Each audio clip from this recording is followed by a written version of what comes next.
Donc, le système d'auto-organisation d'XR. Donc, comme je vous le disais, moi, je vous parle aujourd'hui de système d'auto-organisation. Vous verrez qu'en France, on parle souvent des savoir-faire en auto-organisation, ce qui revient au même, ça fait, en abréviation, ça fait SAO pour savoir-faire au lieu de système. Savoir-faire, c'est plus ouvert, c'est-à-dire on autorise on autorise, c'est pas qu'on autorise, c'est qu'on propose aussi d'utiliser dans les process certains qui peuvent venir d'autres sources que le système d'auto-organisation d'XR, qui peuvent être par exemple de la sociocratie et qui sont donc une possibilité offerte aux rebelles. Mais en ce qui me concerne, pour aujourd'hui, moi je vais vous faire une formation vraiment sur le système d'auto-organisation tel qu'il a été donc imaginé au départ par des gens en Angleterre, dont notamment Nick Osborne, Amaragita Pearson et d'autres. Puis après, on a travaillé dessus, on le peut améliorer au sein des formations en ligne de XR UK, auxquelles j'ai participé. Et puis après, on l'a aussi développé dans le Global Support, qui est l'aspect international d'XR. Mais ça s'est arrêté là récemment et autre chose va sûrement démarrer très prochainement sur tout le système d'auto-organisation dans XR. Donc, ce qu'on va faire, c'est qu'on peut utiliser les signaux de la main que vous connaissez, mais comme moi, je ne vais pas les voir, je vous ai mis en chat les signes qu'on utilise dans les chats.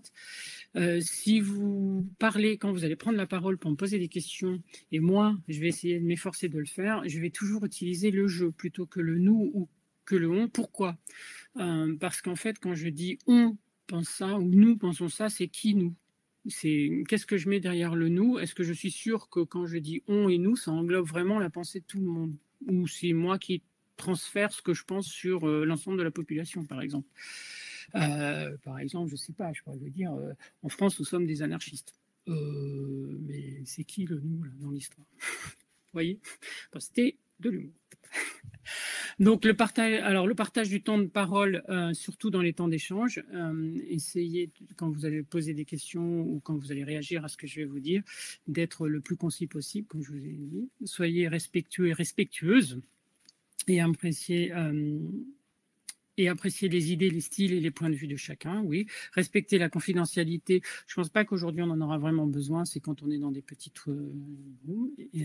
la violence, les menaces et les attaques personnelles, une fois de plus. Et les propos désobligeants et les comportements perturbants ne seront pas tolérés, et même sous couvert d'humour.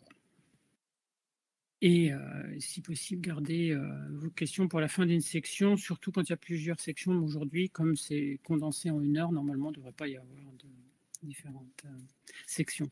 Donc, le plan, l'ancrage dans les principes et les valeurs d'XR. Donc, ça, c'est très important. Donc, vous allez voir.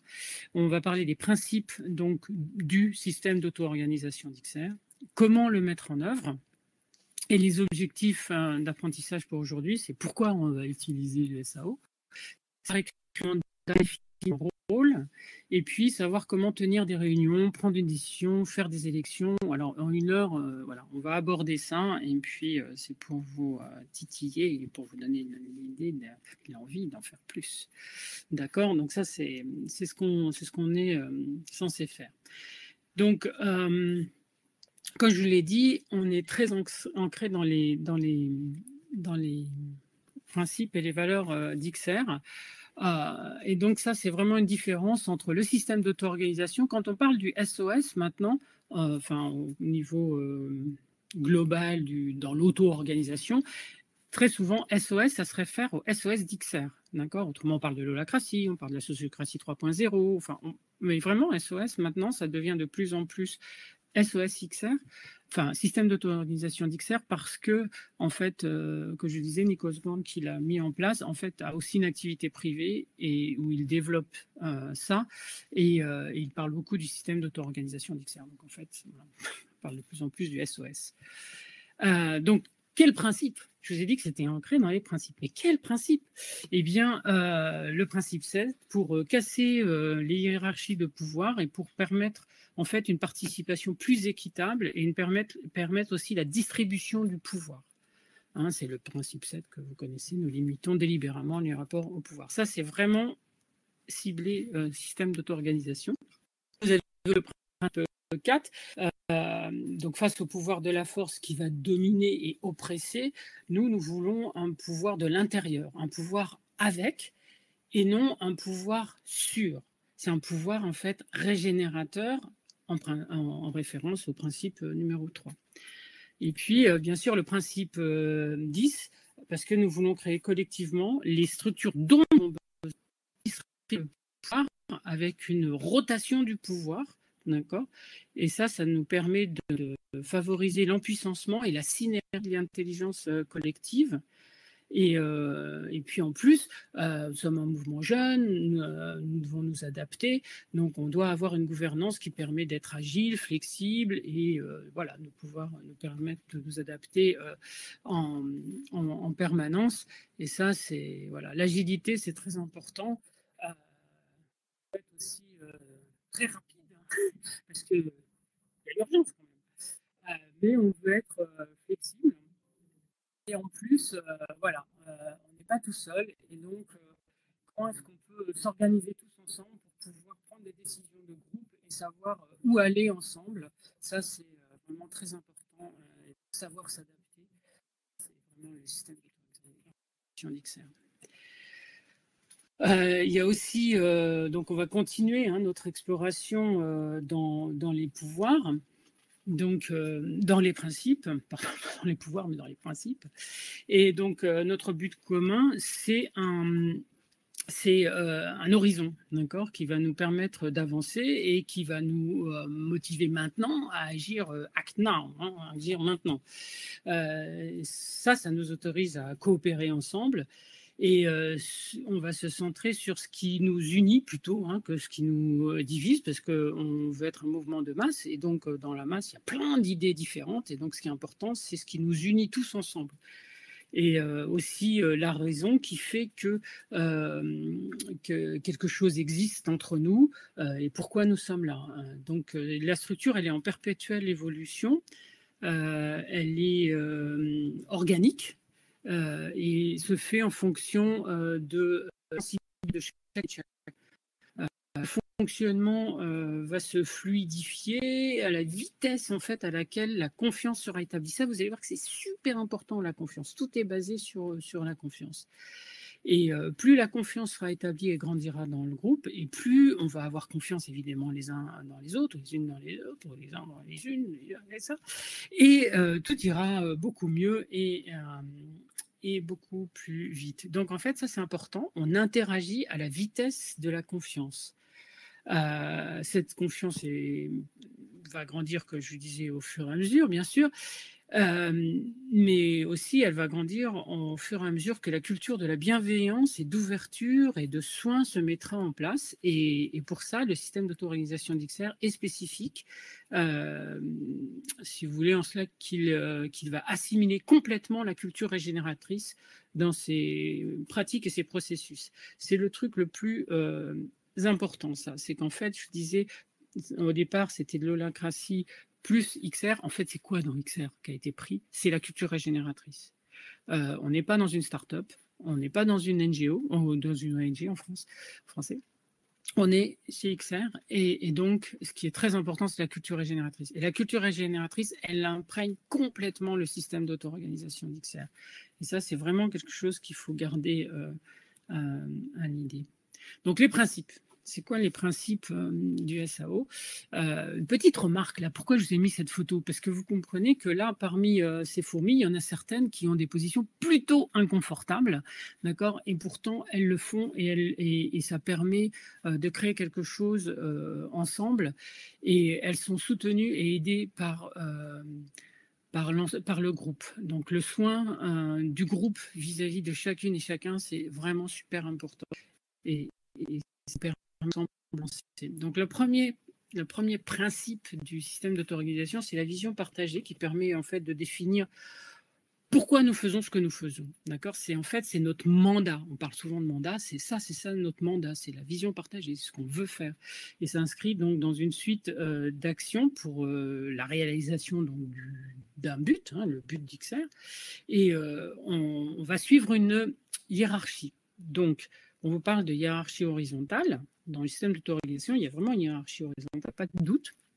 Mais il y a une vraie hiérarchie.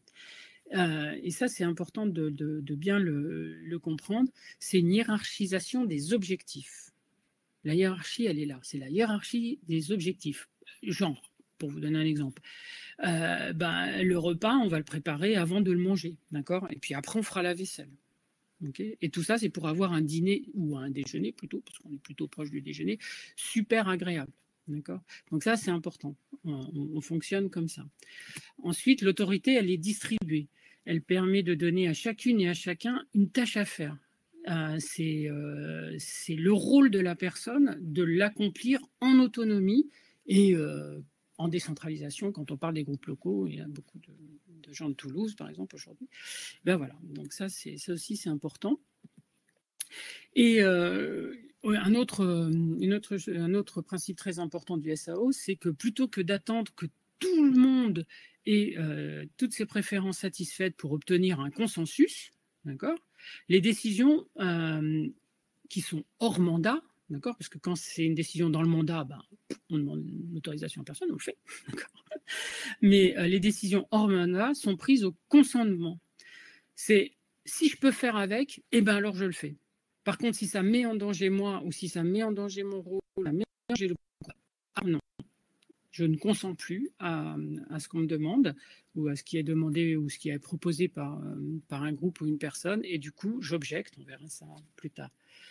Et un autre principe hyper important, c'est la transparence radicale, mais vraiment radicale. Ça veut dire qu'on va vraiment à la racine, on exprime tout ce qu'on fait, on est le plus explicite possible. En système d'auto-organisation d'XR, on essaye d'être le plus transparent possible, le plus explicite. Je disais, voilà, quand je fais quelque chose, je vous le dis. Comme ça, vous savez ce qui se passe.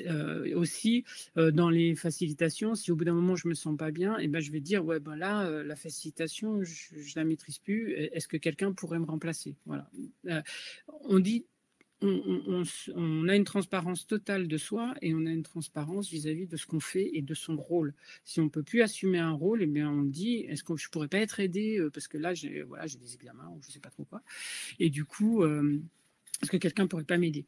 Voilà. Donc ça, c'est très important et d'être le plus explicite tout le temps. Et le dernier principe, c'est la communication. En fait, c'est un flux d'informations, d'accord, qui s'effectue bien sûr en lien avec tous les autres groupes et en fonction des interactions entre groupes ou entre rôles dans un même groupe, qui permet la réalisation de l'objectif, d'accord. Et en plus, ça permet d'avoir du fun parce que la communication, elle peut être rigolote, d'accord. Pas de souci avec ça. Bon, alors pourquoi est-ce qu'on veut quand même une structure et pourquoi on a besoin d'un système d'organisation? Pourquoi on ne fait pas ça qu'on veut et que XR, c'est super et que c'est du bricolage à tous les étages? Bien parce que en fait, vous savez ce que disait Joe Friedman, c'est qu'il n'y a rien de pire qu'une organisation sans structure. Et ça, c'est ce qui a activé les gens au départ d'XR, c'est qu'ils ont vu, par exemple, Nuit debout, etc. Et ce qui a été pensé donc, dès le départ, c'est cette horizontalité de la structure, parce qu'on ne veut pas de structure hiérarchique, et cette notion de rôle et de mandat qui a été trouvée donc, dans l'holacratie. Alors, comment ça fonctionne, en fait? En fait, ce qui se passe, c'est qu'au départ, ce qu'on ressent, c'est un besoin. Alors nous, en système d'auto-organisation, on l'exprime sous forme de tension. Alors une tension, ce n'est pas forcément négatif, au contraire. La tension, c'est la différence entre ce qui est et ce que l'on veut. D'accord ? Ça, c'est ce qu'on appelle une tension en système d'auto-organisation. On ne fait pas de la physique ici. Et du coup, pour permettre de combler l'espace entre ce qui est et puis ce qu'on veut, il va falloir faire quelque chose, d'accord? Il va falloir s'en sortir. Et pour ça, ce qu'on va faire, c'est créer des groupes ou créer des rôles. Donc, au départ, on a un groupe, d'accord. Après, on va éventuellement sentir un besoin et on va faire un sous-groupe. Je vais donner un exemple. Je veux organiser donc le déjeuner de midi là. Pour l'organiser, je ne vais pas tout faire tout seul, c'est pas possible. Donc, je vais organiser des sous-groupes. Ceux qui seront chargés de trouver une salle, ceux qui seront chargés de faire la cuisine, ceux qui seront chargés, oui, celles qui seront chargées de faire les courses, celles qui seront chargées et ceux qui seront chargés de faire la décoration, celles et ceux qui seront qui pourront mettre l'ambiance, etc., etc.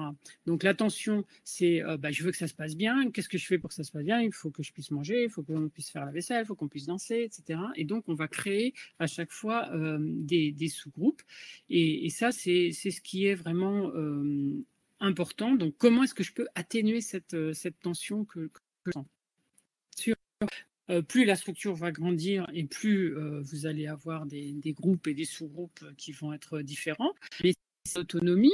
Vous pouvez avoir des groupes qui sont organisés de façon différente. Ça répond en fait à leurs besoins. Donc ça, c'est important. Quand on va avoir un but complexe, il va falloir que des groupes travaillent ensemble. Par exemple, Sensible et Formation, là, va travailler par exemple avec médias et messages, histoire de faire des belles banderoles et un beau discours pour soutenir une action organisée par Action et Logistique. Et puis, au niveau géographique aussi, c'est s'organiser pour que, par exemple, tous les groupes se retrouvent sur une grosse action locale. Et donc, il va falloir avoir des rôles de liaison entre les groupes. Donc ça, il faut créer des rôles comme ça. Et aussi qui soient en relation avec les gens qui vont s'occuper de tout ce qui va être logistique.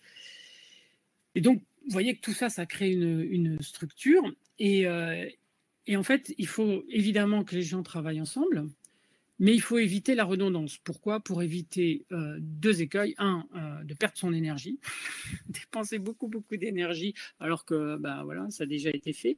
Et puis aussi éviter les conflits au profit de l'intelligence collective. Pourquoi? Parce que s'il y a deux idées qui sont portées et sur lesquelles les gens travaillent beaucoup, au bout d'un moment, lorsqu'il faut utiliser soit l'une, soit l'autre, ça crée un conflit. Sans dire, ah ouais, mais voilà, ça fait 3 jours que je pense à un super repas, et puis voilà, tout ça, c'est à mettre au panier parce qu'on va faire autre chose. Plutôt que ça, on va préférer l'intelligence collective et que tous les gens puissent se mettre ensemble pour préparer le plus possible. Et pour permettre cette synergie, il faut savoir qui fait quoi et quand et où. Et c'est pour ça que bien connaître la structure et bien savoir comment c'est organisé et comment c'est structuré, ça permet d'établir cette synergie. Et ça, c'est important, surtout que chaque groupe est autonome et travaille en décentralisation. Donc, vous voyez qu'il faut quand même bien, je reprends l'exemple du repas, mais il faut bien qu'on prévoit tout, la salle, la cuisine, la présentation, je ne parle pas de la vaisselle parce que c'est pas sympa, mais quand même, il faut la faire. Et puis ranger la salle derrière, etc. Donc, tout ça, il faut le penser et il faut que tout le monde soit ensemble sur la vision partagée. Vous vous rappelez au départ les principes. La vision partagée, c'est ce qu'on veut. On veut un super dîner, ou un super déjeuner. Donc, c'est ça qui est important et ça, il faut vraiment qu'on puisse le faire. Donc, pour ça, il va falloir faire des réunions. Vous êtes d'accord? Si je veux organiser un déjeuner, il va falloir que j'organise des réunions. Et c'est pareil, quand vous allez lancer votre groupe, ou s'il est juste lancé, il va falloir faire des réunions. Mais si vous faites une réunion, et puisqu'on parle de déjeuner, vous devrez le faire à la sauce des systèmes d'auto-organisation. D'accord? Donc, ce qu'il va vous falloir, il va vous falloir un scribe ou une scribe, des rebelles pour suivre le temps, voir une équité des temps de parole. Et puis, il va falloir aussi faciliter, d'accord? Et ça, c'est vraiment important pour permettre l'inclusivité de tout le monde et l'intelligence collective, toujours dans le respect des principes et des valeurs d'Extinction Rebellion. Et cette facilitation, elle est vraiment cruciale et essentielle. D'accord? Il y a des formations pour ça. Je crois qu'il y a 2 semaines, on en avait donné 2 avec Jadson. Et donc, nous, on vous pose la adaptation à la sauce SAO, vous avez des vidéos. Il y a une vidéo aussi, et puis là, on va mettre les 2 vidéos d'il y a 15 jours, je crois, aussi avec Jason en ligne, mais vous en avez déjà une en ligne, je vous donnerai les liens à la fin. Et vous pouvez regarder donc ce qu'on vous propose. D'accord, mais il faut s'entraîner pour ça. Il faut s'entraîner et il faut s'entraider pour arriver à faciliter au mieux. Et pour pouvoir s'entraîner et s'entraider, il y a 2 choses. Il y a un des ateliers, par exemple, tous les ateliers, les cercles qui sont organisés par la culture régénératrice sur l'écoute, l'écoute active. Il faut être capable de reformuler ce qu'a dit quelqu'un ou quelqu'une pour être sûr qu'il n'y a pas d'incompréhension. Très souvent, il y a des conflits qui sont nés par l'incompréhension. D'accord, des gens. Et si on reformule, en fait, on se rend compte que non, la personne dit non, c'est pas ça que je voulais dire. Ah, bah alors qu'est-ce que tu voulais dire? Et du coup, ça permet vraiment de diminuer plein de sources de conflits. Et pour s'entraider aussi, ce qu'on peut faire, c'est le tuilage. Le tuilage, ça veut dire quoi? Ça veut dire qu'une personne qui a un peu plus d'expérience peut aider, co-faciliter avec une personne qui s'y met, quoi. Donc la personne qui s'y met, elle facilite, et puis vous avez une co-facilitatrice qui est là pour aider. Et donc ça, c'est important. Et vraiment, je vous conseille la reformulation pour éviter tous les conflits possibles. Ça, c'est vraiment, vraiment important. Tiens, il y a une faute, c'est une présence. Bon, l'accueil, donc ce qui est important quand vous allez organiser votre réunion, c'est bien sûr un temps d'accueil, ce qu'on a fait. Ce qu'on n'a pas fait aujourd'hui, mais que vous pouvez faire, c'est un temps de culture régénératrice qui permet en fait de faire une coupure quand en fin de journée, on va tout passer dans la journée et rentrer dans un espace XR. Parce que vous pouvez très bien, ce qui est mon cas par exemple, travailler dans le système toxique, d'accord, et donc vous entrez dans un espace XR et faire la rupture, c'est important parce que dans le système toxique, on n'est pas forcément hyper tout le temps bienveillant et bienveillante avec tout le monde. On a aussi des soucis, on a tout plein de choses qui nous encombrent la tête. Et donc rentrer dans un espace XR, ça veut dire que voilà, on prend soin de soi, on prend soin des autres. Et donc il faut un peu réinitialiser le logiciel pour que on puisse bénéficier au mieux de la réunion. Ensuite, il va y avoir la liste des précédentes tâches à faire. TAF, c'est pour tâches à faire. Savoir, par exemple, est-ce que les courses ont bien été faites? Tout a bien été acheté ou il manque des trucs? Voilà. Les points de gouvernance, qui va s'occuper, par exemple, de mettre la table? Est-ce que ce sont... Enfin, ça, c'est plus opérationnel. Est-ce qu'il y a une équipe qui est prévue pour faire la vaisselle? Voilà. Ça, c'est un point de gouvernance. Est-ce qu'on a prévu une équipe pour faire la vaisselle? D'accord. Et comment on le fait? Voilà. Après, le point opérationnel, ça va être, est-ce que on a bien... qui va s'occuper, par exemple, de mettre la table? C'était l'exemple que je voulais prendre. Est-ce que ce sont les gens qui s'occupent de la salle de réunion ou est-ce que ce sont les gens qui s'occupent de la cuisine? Parce qu'autrement, il va y avoir un problème. Donc ça, ce sont des points opérationnels. On décide qui fait quoi. D'accord, et comment. Et pour ça, on définit des tâches à faire. Donc, à chaque point de gouvernance, à chaque point opérationnel, je vous le redirai, mais il faut mettre qui le propose, d'accord, et puis une tâche à faire à la fin, d'accord. Qui propose et qui fait la tâche. Et puis, à la fin de notre réunion, il faut absolument relever des décisions. Tiens, il y a un S qui manque, des décisions et des tâches à faire. Pour le temps de parole, vous avez ce petit lien qui vous permet, mais alors ça, c'est un système qui permet de faire un temps de parole genré, je crois. Et je pense que ce serait mieux de faire, je crois que c'est ce que propose aussi maintenant la culture régénératrice, de faire en équité, c'est-à-dire, quel que soit le genre, c'est de savoir s'il y a des gens qui parlent trop, et par exemple le pouvoir implicite des anciens, des fondateurs du groupe local. Ça, c'est quelque chose auquel il faut être très, très, très vigilant. Ça, c'est vraiment du système d'auto-organisation. Les pouvoirs implicites, il faut être très vigilant à ça, puisqu'on limite toute forme de pouvoir. Et donc, je vous ai dit, il y a des formations dédiées pour l'écoute active, la communication non violente, etc. Et un point important, c'est que quand on a une tâche à faire, donc on vous confie cette tâche, je vous ai dit que la confiance était super important, vous avez la confiance du groupe pour réaliser cette tâche, d'accord? Donc vous la faites en autonomie. La personne qui a cette tâche a la responsabilité de cette tâche. Et il ne faut pas hésiter à prendre la décision et à faire les choses. Très souvent, et surtout en France, on voit qu'il y a des... Souvent, les prises de décision, c'est simplement parce que les gens, ils n'osent pas. Mais quand on est dans son rôle, puisque les rôles sont définis, quand on est dans son rôle, on est parfaitement bien fondé à prendre toutes les décisions en autonomie. C'est sa responsabilité que ça soit fait. D'accord, on n'a pas besoin de remonter, redemander, je ne sais pas quelle autorisation. Non, on doit le faire, c'est mon rôle, je le fais, point barre. S'il y a des problèmes, après, on peut revenir dessus. Mais normalement, les gens vous font pour faire ce que vous avez à faire, et donc vous le faites. Et donc, éviter, voilà, je fais, non, vous le faites. Je dois le faire, je le fais. Et ça, c'est super important parce que c'est ce qui nous permet d'avancer. Vous avez toute autorité en autonomie pour faire ce que vous voulez faire. C'est pour ça tout à l'heure que je parlais, quand j'ai mentionné consentement, on le fait que quand c'est hors rôle, hors mandat. Autrement, on n'a pas de questions à se poser. Vous êtes dans votre rôle, vous le faites.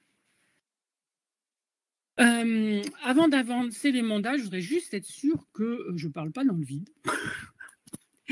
Donc, ce que je vais faire, c'est que je vais retourner vers vous et voir déjà si vous êtes tous là et si vous m'entendez bien. Et si pour le moment, ça va, vous suivez? Vous m'entendez bien, c'est pas trop coupé, c'est pas... voilà, ok, super. Et il n'y a pas des gens qui commencent à s'énerver en disant « Mais non, je ne suis pas d'accord, j'ai plein d'objections. » Non, ça va? C'est votre chance maintenant ou jamais. Ok, bon, bah alors on va continuer. Donc là, on en vient, voilà. Ah, j'ai tout spoilé. Donc au mandat et au rôle. Donc en fait, une fois de plus, d'accord, vous êtes complètement autonome dans votre rôle et il n'y a pas de compétition entre rôles. Vous vous rappelez, puisqu'on fait bien attention à savoir qui fait quoi pour éviter ça. La compétition, en fait, ça ne sert à rien. Donc, ce qu'il faut, c'est travailler en intelligence collective. Et la responsabilité. Vous êtes responsable, vous êtes autonome, vous êtes responsable. Vous avez votre tâche à faire, vous devez faire les courses. Et ben, vous faites les courses dans le budget imparti. Mais voilà, vous faites les courses. C'est à vous de choisir si vous voulez aller dans cet amas-ci ou dans cet amas-là. Voilà. Peu importe. C'est votre responsabilité. Vous le faites comme vous voulez. Comment est-ce qu'on écrit les mandats et les rôles? D'abord, il faut des énoncés très courts. D'accord. L'énoncé d'un mandat doit être court. C'est une phrase en général. D'accord, ou 2 phrases, mais pas plus. On utilise des verbes parce que je rappelle que nous sommes des activistes et que nous agissons. Donc, on utilise des verbes, d'accord? Et il faut écrire le mandat en fonction des attentes. J'ai mis attente et pas tension, mais en fait, c'est les tensions, d'accord? Si on fait un mandat, c'est pour combler une tension, d'accord? Donc, il faut... Voilà. Qu'est-ce qu'on fait pour répondre à la tension? On crée un mandat et donc, voilà, l'énoncé doit être court, utiliser des verbes, etc.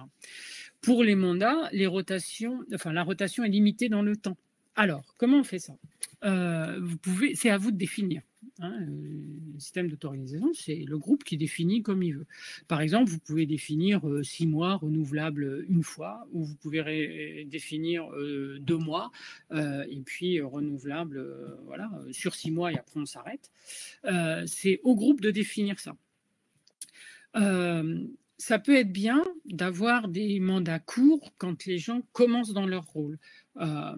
Pourquoi? Parce qu'au bout de, par exemple, 2 mois, la personne peut dire « Non, mais là, je n'y arrive pas, je pensais que ça prendrait beaucoup moins de temps et là, je n'y arrive pas, je ne pourrais pas continuer. » Et plutôt que de laisser la personne aller jusqu'au bout de son mandat et être complètement en burn-out à la fin, il vaut mieux des fois faire des points d'étape comme ça. Je rappelle qu'on prend soin de soi et on prend soin des autres. Donc, on fait attention à ce que personne ne soit en burn-out. Et on limite les mandats, c'est-à-dire que normalement, on peut être coordinatrice de 50 groupes parce que c'est juste pas réaliste et d'une part pour soi. Il faut prendre soin de soi et éviter le burn-out. Et puis, ça donne beaucoup trop de pouvoir. Donc, on veut limiter les pouvoirs et donc il faut limiter les mandats. Vous pouvez être dans des groupes et faire tout plein de choses, mais avoir la responsabilité d'être coordinatrice d'un groupe, ça demande quand même beaucoup de temps. Et ça, c'est vraiment important de faire attention à combien de temps je peux mettre dedans, quoi. Ok. Ça, c'est vraiment important. Et pas dire tout le temps oui. C'est difficile, hein. En français, on dit faut apprendre à dire non. En anglais, on dit slow down our yeses. Mais il faut vraiment apprendre à le faire. Parce qu'au début, c'est trop bien, XR, je vais faire trop plein de trucs. Et puis au bout de 3 mois, on est complètement vanné, quoi. Donc ça, c'est pas bien. On définit des domaines. Alors, c'est quoi les domaines? Les domaines, en fait, c'est ce sur quoi vous avez l'entière responsabilité. Par exemple, si mon rôle, c'est de m'occuper, je suis dans Médias et Messages, de la page Internet, ça veut dire que la page Internet, c'est mon domaine. C'est mon domaine, c'est-à-dire que si quelqu'un veut aller mettre quelque chose sur la page Internet, il faut me demander de le faire ou me proposer est-ce qu'on ne pourrait pas faire ça. Et personne d'autre ne peut le faire, c'est mon domaine. Autrement, ça génère des conflits et puis en fait, ça fait aussi un imbroglio pas possible et puis on ne s'y retrouve pas. Donc, pour le groupe et les rôles, qu'est-ce qu'il y a comme rôle clé quand on commence un groupe? Il y a la coordination, bien sûr. Ou la coordination. Alors, ce qu'on dit, des fois, c'est interne et externe. Interne et externe. Interne, ça veut dire vraiment la vie du groupe, le soin du groupe, le flot d'informations dans le groupe, les décisions dans le groupe, être sûr qu'il y aura un groupe. Puis, une coordination externe. En fait, externe, c'est tout le lien du groupe avec l'extérieur. Mais quand vous avez un groupe qui est en lien avec tout plein d'autres groupes, au bout d'un moment, la personne ne peut pas faire tout ça, d'accord? Donc, on crée des liaisons et un rôle de liaison, c'est entre deux groupes. Donc, il y aura une personne qui assurera la liaison entre ces deux groupes, ce qui soulage le rôle de la coordination externe, parce que la personne ne peut pas tout faire. Alors, vous pouvez avoir des promotrices. J'ai mis promotrice, mais j'ai oublié le E. Il faudra que je vérifie tout ça.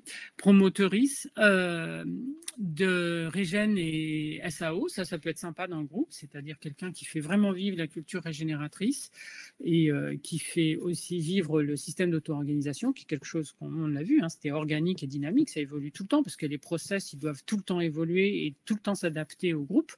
Et donc, il faut quelqu'un ou quelqu'une qui s'en occupe. Et puis, pour la facilitation, par exemple. Alors, on dit souvent que la facilitation, elle tourne. Et ça, c'est super important. Et puis, je vous ai dit, on peut co-faciliter pour permettre à tout le monde de le faire.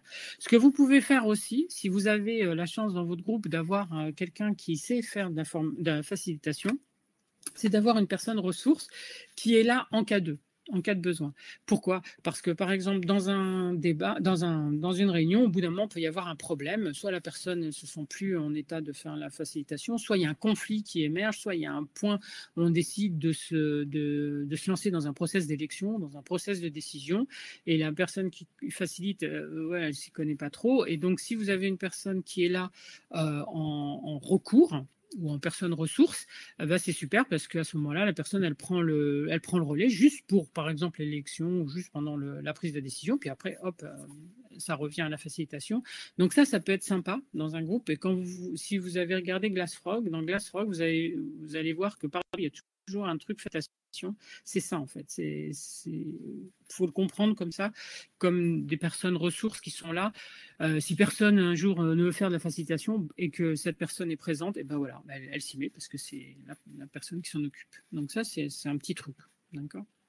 Et donc, puisque j'ai parlé des élections, donc pour déterminer qui occupera quel rôle, en fonction évidemment des capacités, hein. C'est-à-dire si vous avez un nombre de rebelles qui peut occuper tous les rôles auxquels vous pensez, alors peut y avoir par exemple une élection qui est organisée, et pour ça on n'a pas besoin de liste électorale ni de lettre d'intention, d'accord. C'est ce qu'on appelle une élection sociocratique, ce qu'on dit en France, mais autrement à l'étranger on parle souvent d'élection intégrative. Donc l'idée, c'est que évidemment, le process, comment ça se passe. D'abord, on rappelle le cadre, on rappelle pourquoi on a besoin de ce rôle et quel est le mandat de ce rôle. Donc ça, il faut vraiment décrire le mandat de ce rôle et notamment combien de temps ça prend. N'oubliez pas, c'est super important. On prend soin de soi et des autres, et donc le temps que ça prend, c'est important. Et d'essayer de l'évaluer au plus juste possible, d'accord. On peut aussi mentionner les qualités requises pour que chacun puisse après se déterminer en fonction de si par exemple vous êtes quelqu'un qui ne tient absolument pas pour des raisons personnelles à être en contact avec tout plein de gens, on ne va pas vous obliger à être en contact avec tous les gens. Ensuite, tout le monde, comme il n'y a pas de candidat, tout le monde propose une ou deux personnes, ça dépend du nombre, si on décide qu'il faut élire une personne ou un rôle partagé, d'accord. Et on argumente pourquoi on pense que telle personne fait un très bon ou une très bonne coordinatrice, par exemple.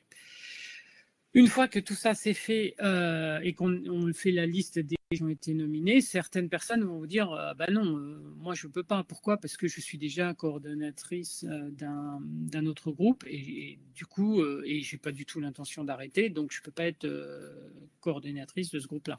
Voilà, par exemple. Donc en fonction des retraits éventuels, on fait le report des voix. D'accord. Et ensuite, alors quelque chose qu'on ne dit pas souvent, mais c'est à la facilitation de proposer une personne, d'accord, en fonction de ce qu'il y a. Donc c'est la facilitation. Donc le rôle de facilitation, c'est un rôle de pouvoir, mais il y a des rotations, etc. Mais c'est un rôle de pouvoir. C'est à la facilitation de proposer une personne. Et à partir de là, ce qui peut se passer, c'est avoir une objection, c'est-à-dire qu'une personne va dire non, si cette personne est élue, ça met en danger le groupe. C'est une mise en danger, d'accord. Autrement, vous pouvez avoir des préoccupations, en français concerne en anglais, dire bon, moi je veux bien qu'on élise 2 coordinateurs pour le groupe parce qu'il y a personne, il n'y a pas de rebelles d'autres genres qui pourraient le faire. Mais franchement, d'ici 2 mois, il faut revoir ça parce qu'il faut faire en sorte qu'il y ait plusieurs genres qui soient à la coordination. Donc ça, vous pouvez le faire, mais bon, on commence maintenant parce que le groupe, il a besoin d'une coordination, donc il faut absolument le faire. D'accord. Donc ça s'appelle une objection avec préoccupation, mais qui est intégrée, c'est-à-dire qu'on passe et on y va. Et donc ensuite, il y a le consentement. Donc voilà, on accepte ça pour quitte à le revoir. Si vous avez des personnes qui ont été nominées avec le même nombre de rotations, vous avez 2 possibilités. La première possibilité, c'est d'organiser un vote. Et alors à ce moment-là, c'est le vote. Alors là, on peut aller sur les votes au 4/5, au 2/3, ce que vous voulez. Mais ce n'est pas obligé puisque c'est à la facilitation de proposer. Donc, une fois de plus, c'est la facilitation qui facilite, par définition. La personne qui est en facilitation est dans son rôle et dans son mandat. Elle peut prendre des décisions très difficiles. Je vais vous donner un exemple qui est très personnel. Tout récemment, au Global Support, la FION a décidé de dissoudre le groupe du système d'auto-organisation d'XR. C'est-à-dire que maintenant, au Global Support, il n'y a plus de système d'auto-organisation d'XR.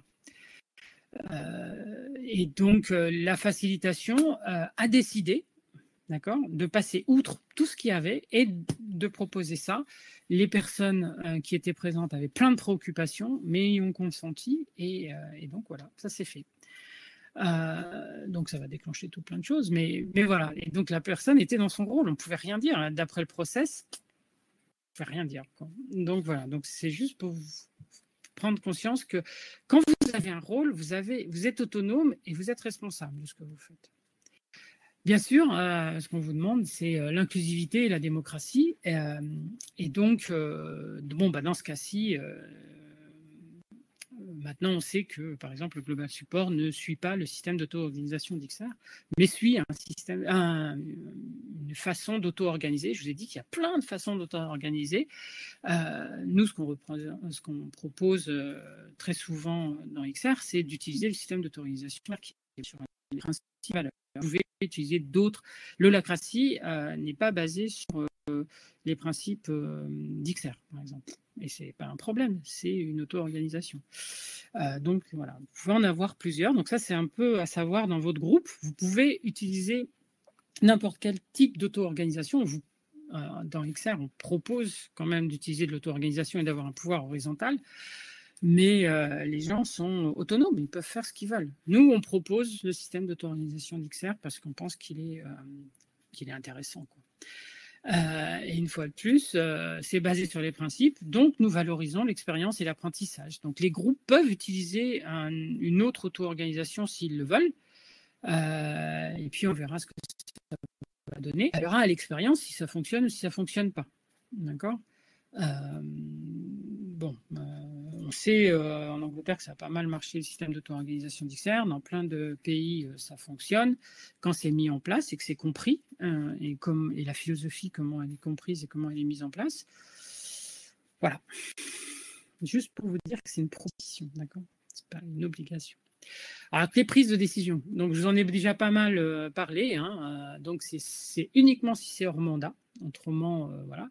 Elle peut être intégrative et avec une démarche alternative. Donc, c'est ce qu'on propose. Les décisions sont prises avec un S, c'est mieux, en autonomie et de façon décentralisée. Vous connaissez la séquence. Présentation de la décision à prendre, enfin présentation de la proposition, pourquoi, c'est-à-dire le contexte, pourquoi on fait cette proposition, une énoncé clair de la proposition, une clarification, c'est-à-dire que des gens peuvent poser des questions sur la proposition. Après, on fait une prise de température, c'est-à-dire les réactions, d'accord ? Et ce qu'on dit là, c'est qu'avant de faire les objections, après les réactions, parce que les gens peuvent apporter quelque chose, il faut réénoncer la proposition. Avant que les gens puissent déterminer, il faut toujours réexposer la proposition pour que ce soit bien clair pour tout le monde. D'accord ? Parce que la personne qui a fait des propositions peut écouter les réactions et peut dire « Ah bah oui, je vais un peu moduler ma proposition en fonction de ce que j'ai entendu ». Et il y a le tour d'objection. Donc l'objection, les gens vont s'exprimer en disant j'objecte pour telle raison et avec ou sans préoccupation. Préoccupation.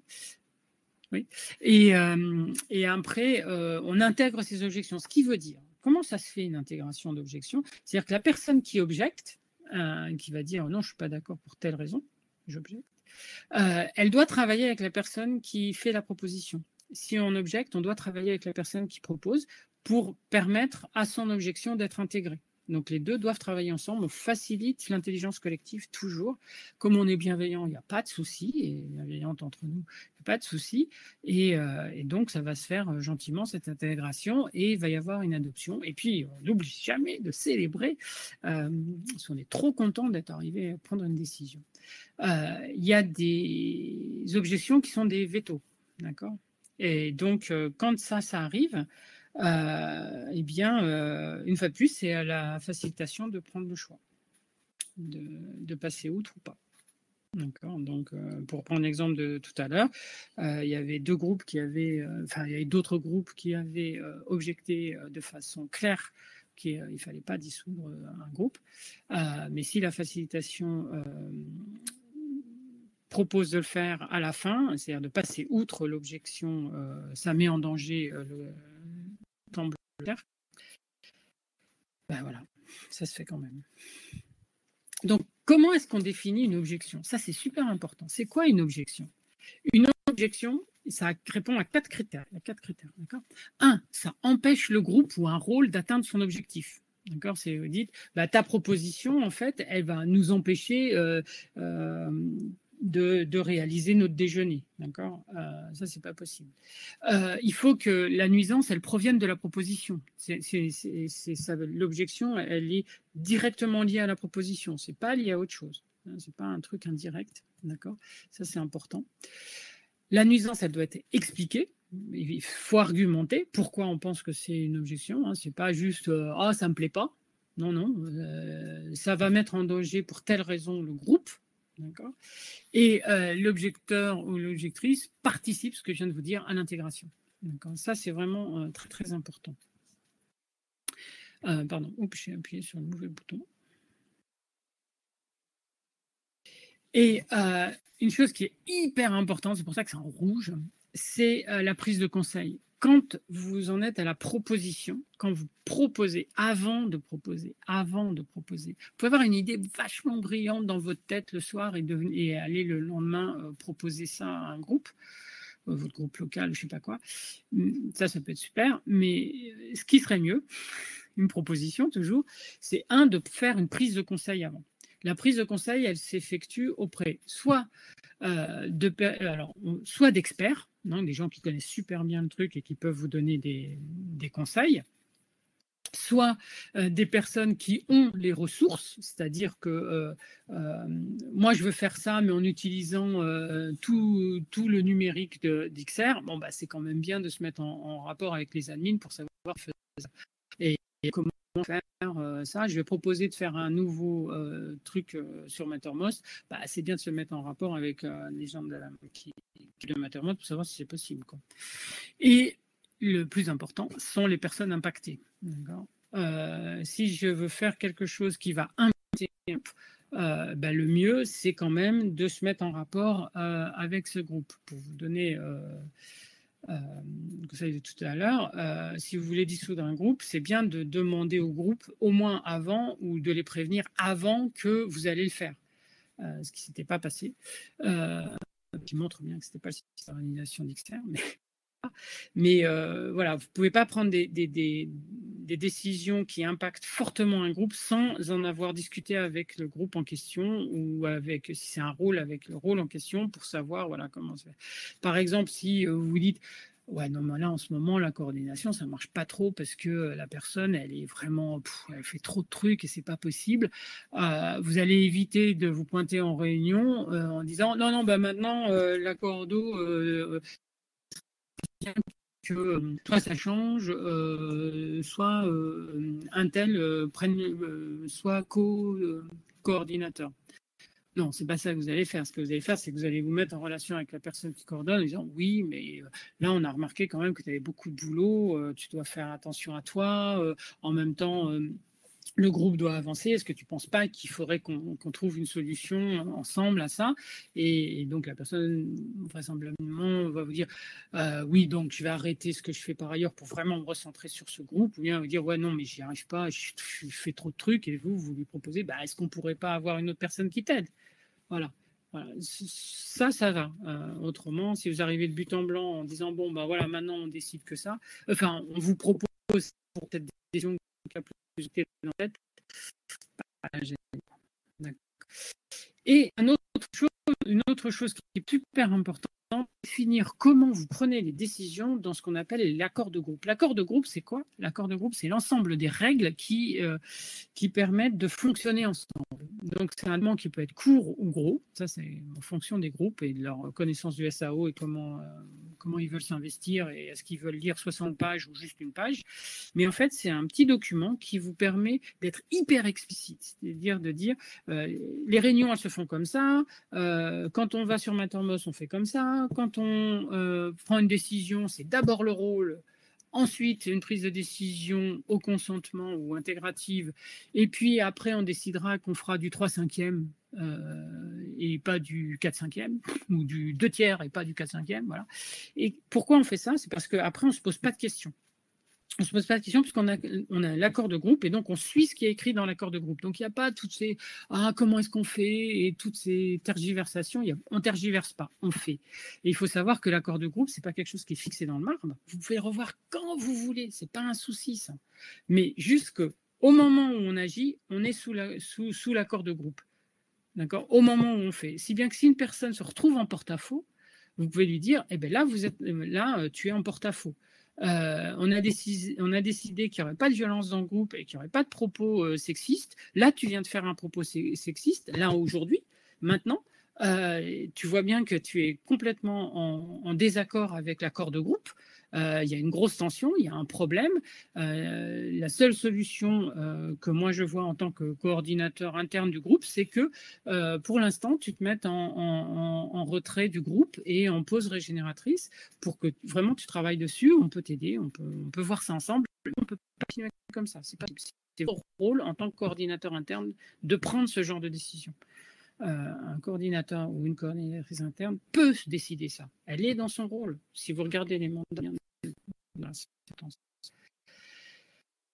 et bien sûr, il faut l'utiliser à bon escient. Ça veut dire quoi, ça? Ça veut dire que on ne prend pas toutes les décisions en suivant ces 1, 2, 3, 4, 5, 6, 7, 8 étapes. D'accord. Enfin, la dernière, elle est sympa. D'accord. Ça, on ne le fait que hors mandat et quand c'est vraiment nécessaire. Parce que ça demande beaucoup, beaucoup d'énergie au groupe et qu'on veut préserver, on veut le soin de soi et d'autrui. Et donc, on veut préserver l'énergie du groupe. Si on prend toutes les décisions comme ça, d'abord, les réunions, ça va être interminable. Et en plus, les gens ils vont en avoir marre. Quoi. Puis ils vont s'épuiser à faire ça. Donc, ce genre de process, on ne le fait que de temps en temps. Donc oui, donc ça c'est pour vous expliquer les différents types de propositions alternatives quand on ne veut pas faire ça. On peut faire une majoritaire, il y a un i qui manque, oh là, désolé pour toutes ces fautes de frappe. Très bien, bien, bof, pas terrible ou mauvaise, et puis les gens se déterminent en fonction de ces catégories, ou bien on va sur des types de majorité. Une fois de plus, en SAO, tout est explicite. Donc, les personnes, les mandats, les structures, et normalement, ça se trouve dans le GlassFrog. C'est-à-dire que si vous allez sur... C'est ce qu'on utilise en France. On peut en utiliser d'autres, hein, mais si on utilise le GlassFrog, donc ce que vous faites, c'est que vous allez là, vous cliquez sur le groupe qui vous concerne. Sur ce groupe-là, il doit y avoir des personnes avec leur mandat.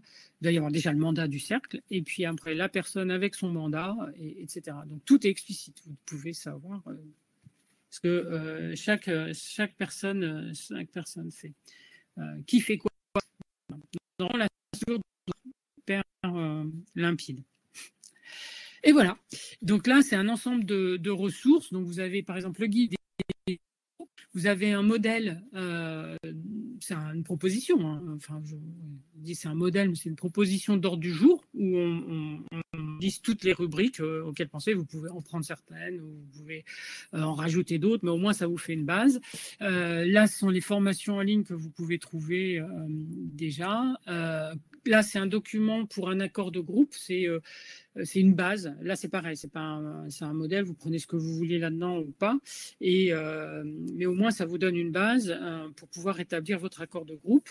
Quelque chose sur laquelle je n'ai pas du tout parlé, c'est faire un retour d'expérience. C'est hyper important. Le retour, c'est-à-dire quand il se passe quelque chose dans le groupe, faire un retour sur ce que vous ressentez et sur ce qui se passe, c'est hyper important. C'est quelque chose qui est complètement intégré au système d'auto-organisation. Peut-être on n'insiste pas assez dessus. Et là, vous avez différents documents. Comment est-ce qu'on peut faire des retours avec un retour? Et l'idée, c'est vraiment de faciliter ça, faciliter tout le temps le retour d'expérience pour faciliter au mieux le groupe. Et puis le dernier, c'est comment entrer dans un espace XR. C'est un recueil de propositions, comment faire pour entrer dans un espace XR, de la méditation par exemple, ou un recueil de textes en fonction de différentes thématiques que vous pouvez trouver ici. Voilà.